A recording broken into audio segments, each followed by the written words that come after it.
पहलगाम हल्ल्यानंतर भारताने पाकिस्तानबाबत बरेच निर्णय घेतले आहेत, पण आता पाकिस्तानही शांत बसलेलं नाही। पाकिस्तानने आता भारतीयांबाबत एक मोठा निर्णय घेतलाय।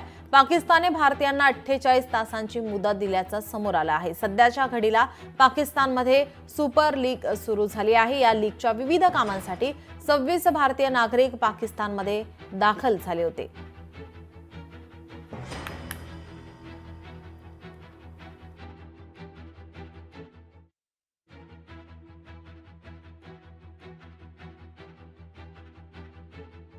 सध्या 55 पाकिस्तानी नागरिक असल्याची माहिती समोर येते।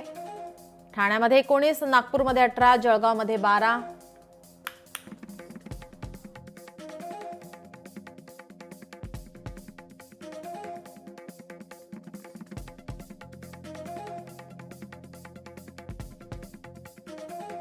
एक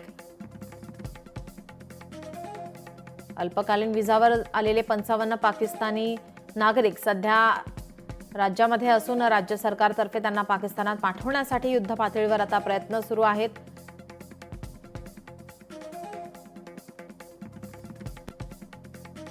नवी मुंबईमध्ये 1 आणि रायगडमध्ये 1,